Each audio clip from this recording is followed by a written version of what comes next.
Nah ceritanya tahun lalu atau 2 tahun lalu itu ada 2 orang cowok yang passionate banget sama sejarah.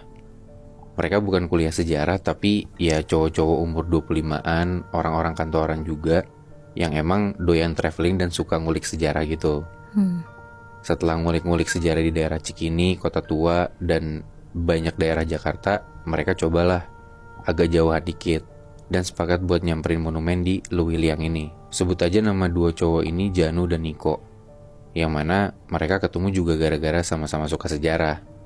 Terus ya ikut semacam tour gitu yang gue bilang tadi, kenalan, dan sekarang mereka jalan berdua doang ke Luwiliang ini. Sampai di daerah sana tuh sekitar jam 2-an siang, Janu dan Niko tuh langsung lihat-lihat jalan-jalan di daerah sana.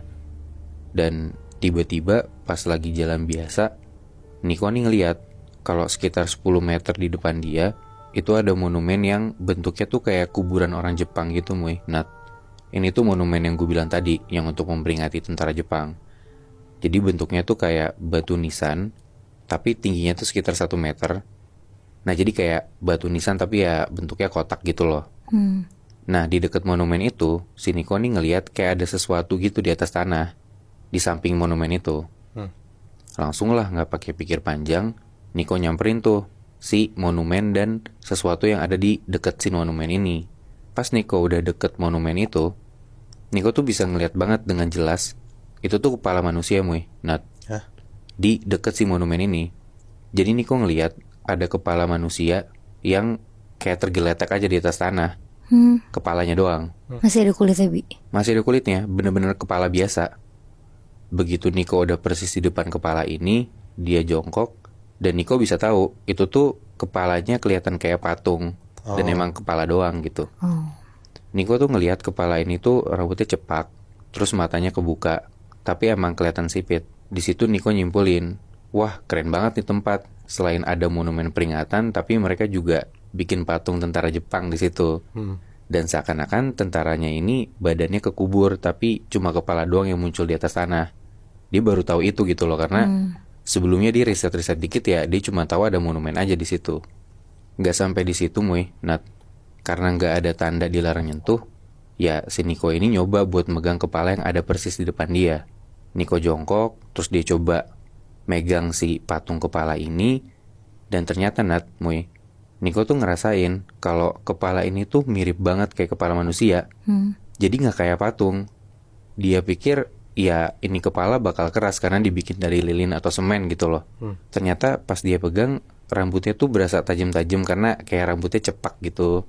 Terus pipinya pun berasa kayak kulit asli. Sampai bibirnya pun beneran berasa kayak bibir manusia gitu loh. Wah, Niko bener-bener seneng di situ karena ya sebagai orang yang seneng banget sama sejarah, ya dia ngelihat anjrit, ini kepala asli banget kelihatannya. Bisa banget orang-orang tuh bikin kepala ini seril itu gitu loh. Nah dari situ sambil masih merhatiin kepalanya, dia coba narikin Janu, mau nunjukin kalau ya ada patung sekeren ini di depan dia gitu loh. Dan di situ Niko teriakin Janu, bilang, Jan, lihat Jan, ini patung keren banget nih. Tapi di situ Janu nggak nyaut-nyaut. Dan di situ dia sadar kalau dari tadi tuh dia jongkok sendiri ngeliatin si patung ini, nggak ada Janu gitu loh.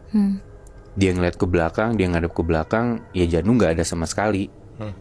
Tapi Muy, Nat, begitu Niko nengok balik lagi ke arah kepala ini, tiba-tiba kepala ini tuh udah bukan cuma diem doang, tapi kepala ini bentuknya udah melotot ke arah Niko. Terus mulutnya mangap. Dan dari tanah gak cuma kepala doang, tapi di kanan dan kiri kepala ini itu muncul 2 tangan yang seakan-akan tuh mau keluar dari tanah dan nyerang Niko.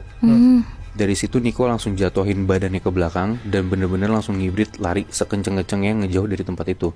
Tapi itu bentukannya masih dalam bentuk batu atau lilin gitu, Bi? Nah di situ Niko udah nggak tahu lagi, Muy, bentukannya kayak gimana, karena dia udah kaget banget. Ngeliat yang sebelumnya kepala biasa, tapi setelah dia ngadep balik lagi ke tempat itu, ya udah beda lagi bentukannya gitu loh. Iya. Dari situ Niko langsung lari bener-bener ngejauh dari tempat itu. Dan tiba-tiba pas dia lari itu, di depan Niko dia ngeliat ada bapak-bapak tua, perawakannya tuh kayak orang Jepang. Akhirnya ya Niko cukup tenang lah karena ketemu orang gitu kan. Dari yang dia sendiri ngeliat hal yang kayak gitu, ya dia udah cukup tenang untuk ngeliat ada orang akhirnya, manusia beneran. Walaupun ya Niko masih ngos-ngosan gara-gara lari dan abis kaget banget, dia shock banget abis ngeliat hal kayak gitu kan. Ditanyalah sama bapak ini, kamu kenapa? Niko ceritain tuh, dia ngeliat kepala, dia dilihat asli banget dan dia kira beneran orang keluar dari tanah dan dia ketakutan makanya dia lari. Tapi si bapak-bapak ini ya mencoba menenangkan Niko dengan santainya, ya mungkin kamu halu ngeliat kayak gitu dan dibilang kayak gitu. Niko akhirnya berusaha untuk ngeyakinin dirinya sendiri, ya mungkin gue juga beneran halu gitu loh. Di situ Niko diajak ngobrol lah sama si bapak-bapak ini. Dan Niko tuh sadar bapak-bapak ini ngomong bahasa Indonesia itu lancar, tapi ada aksen Jepangnya gitu loh. Bayang gak sih lo? Kayak orang asing ngomong bahasa Indonesia. Pasti ada kagok dan kerasa beda aja gak sih di kuping lo? Tapi karena Niko ini diajak ngobrol, mulai tenang, gak sendirian, dan banyak banget penjelasan dari si bapak ini ya. Jadi Niko enjoy aja, bahkan bisa dibilang seru juga. Yang awalnya berencana ke sana nggak pakai guide atau nggak pakai orang yang ngerti gitu ya malah di guide secara gratis sama orang yang ada di sana gitu loh. Dan Niko ngerasa keren banget, gak cuman ada monumen peringatan dari orang Jepang aja, ternyata tempat ini pun dia ngerasa kayak wah keren banget dikelola sama orang Jepangnya sendiri gitu loh.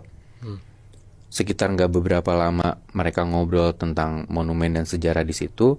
Tiba-tiba Niko ini dipanggil dari jauh sama Janu. Dan Janu nyamperin lah Niko ke tempatnya Niko berdiri itu. Dan kelihatan di samping Janu tuh kayak ada mas-mas gitu ngikutin si Janu yang nyamperin Niko.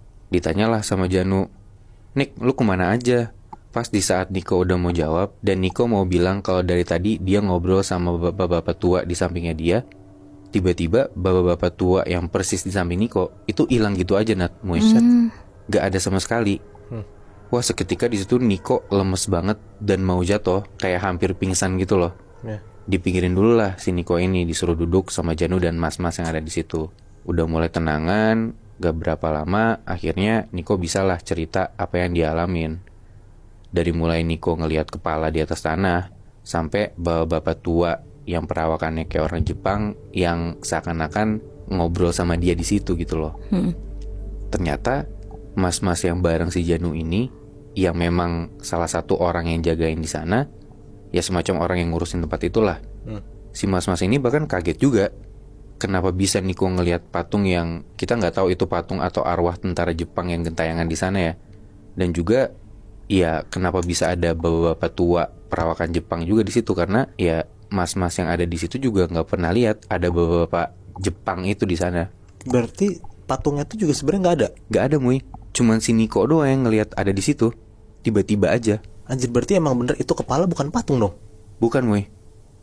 Mungkin ya emang Niko ngelihat ada arwah yang nunjukin dirinya sendiri, yang mana itu bekas tentara Jepang di sana gitu loh, korban yang emang meninggal di sana gara-gara peperangan itu. Ya, anjir.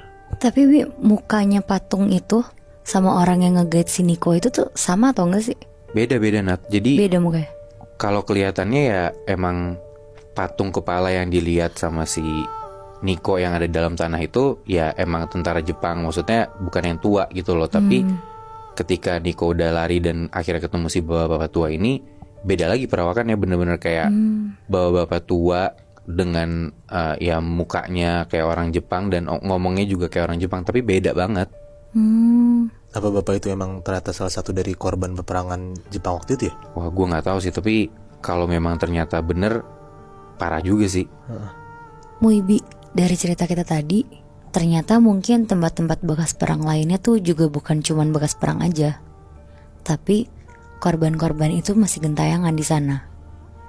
Nah, kalau udah tahu akan hal itu, lo masih mau nggak datang ke sana dan ngebuktiin sendiri kalau memang korban-korban itu masih ada?